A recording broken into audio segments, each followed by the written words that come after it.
So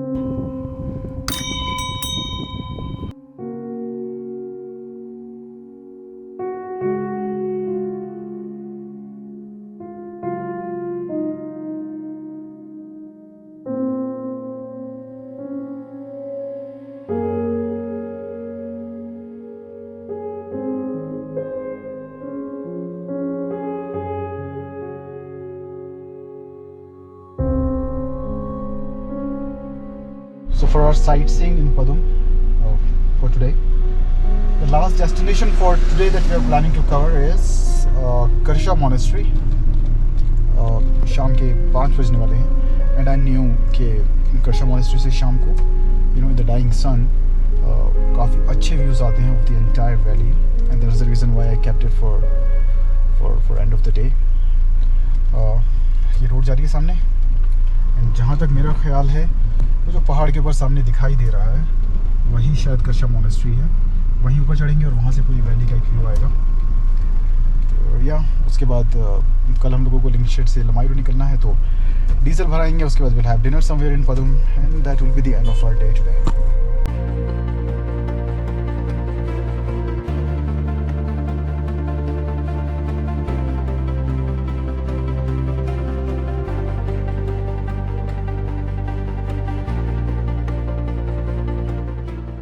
we are in Karsha village.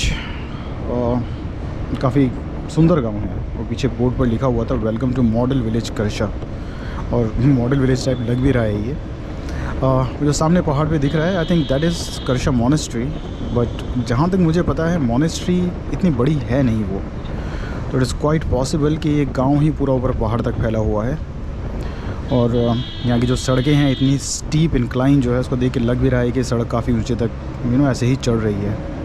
वो जो पीछे बोर्ड था उसके बाद से तो सड़क एकदम से इतनी नैरो हो जाती है, एंड एकदम से खड़ी चढ़ाई है literally, and twist and turns भी हैं काफ़ी like this one. Anyway it's a beautiful village. पीछे कहीं सड़क कोई दिखी नहीं और कोई, तो I am guessing this is the way that goes to Karsha monastery. सामने कुछ लामाज भी नज़र आ रहे हैं which is a good sign, it means के मोनेस्ट्री की तरफ ही जा रहे हैं। सड़क एज आई सेड नैरो है, गांव के अंदर से होकर निकलती है, बट ऐसी कोई दिक्कत वाली बात नहीं है। यहाँ से कहाँ जाया जाए, सामने एक बोर्ड भी लगा हुआ है पर इस पर सिर्फ कर्शा विलेज लिखा है। पूछते हैं किसी से। ऑलराइट, तो रास्ता एक्चुअली यही है जो मोनेस्ट्री की तरफ जा रहा है, बट एक्चुअली वहाँ से और कोई सड़क थी भी नहीं, है सीधी ही जा रही थी। बट मुझे एक मिनट के लिए डाउट हुआ कि कहीं ऐसा तो नहीं कि पीछे कोई टर्न था, वहाँ मुड़ना था और हम लोग सीधे गांव में ही घुसते चले आए अंदर। बट यही है सड़क जो पहले गांव के अंदर से होती हुई जाती है, फिर ऊपर मोनेस्ट्री पर जाकर ख़त्म होती है। एक मिनट भाई साहब, थोड़ा सा साइड, थैंक यू।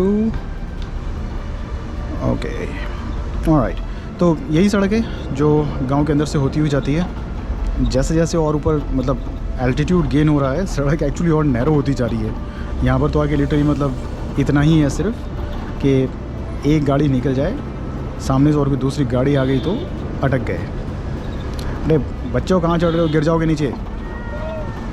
राइट, तो सड़क is getting narrower and it's getting even steeper. यहाँ एज आई वाज सेइंग, सामने से अगर कोई दूसरी गाड़ी आ गई तो अटक जाएंगे।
हम इस वक्त करशा मोनेस्ट्री के अंदर हैं। मैं हूँ, ये लविश खड़ा है सामने। यहाँ पर एक मंक हैं जिन्होंने हमें अंदर बुलाया, अंदर एंट्री दी, प्रेयर करवाई।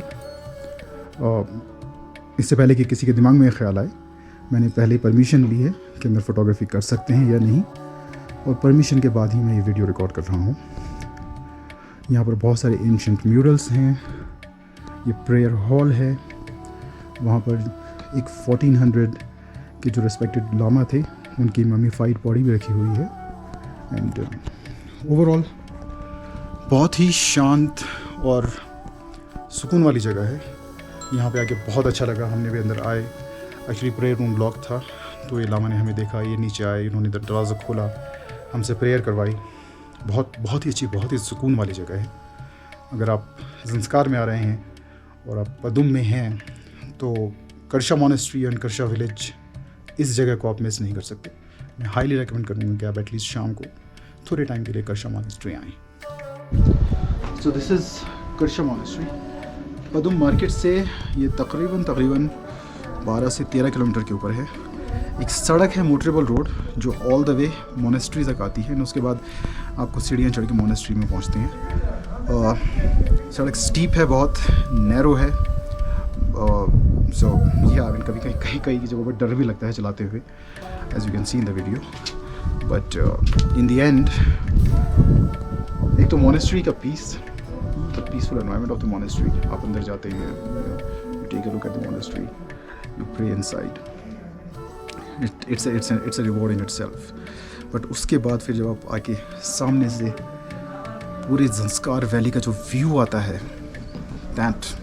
that is, I mean, I think that is, you can't get a better view of this, of Zanskar than Karsha Monastery. If you're into photography and then this is the spot where you should definitely visit. Recommended time will be कि आप sunset के time पर यहाँ पे आएँ। Sunset यहाँ से देखना, सनसेट तो दिखाई नहीं देता यहाँ पे, तो सनसेट तक यहाँ रुकने का तुक नहीं बनता, बिकॉज देन वापस जाते हुए काफ़ी नैरो और स्टीप रोड है, अंधेरा हो जाएगा। बट सनसेट से थोड़ा पहले यू शुड कम हियर। तो सामने पहाड़ों पर जो रेड लाइट पड़ती है, that is good, and that's what we are actually waiting for right now. अभी सनसेट होने में 2 घंटे और बाकी हैं, बट थोड़ी देर और रुकेंगे, उसके बाद फिर यहाँ से निकल जाएंगे।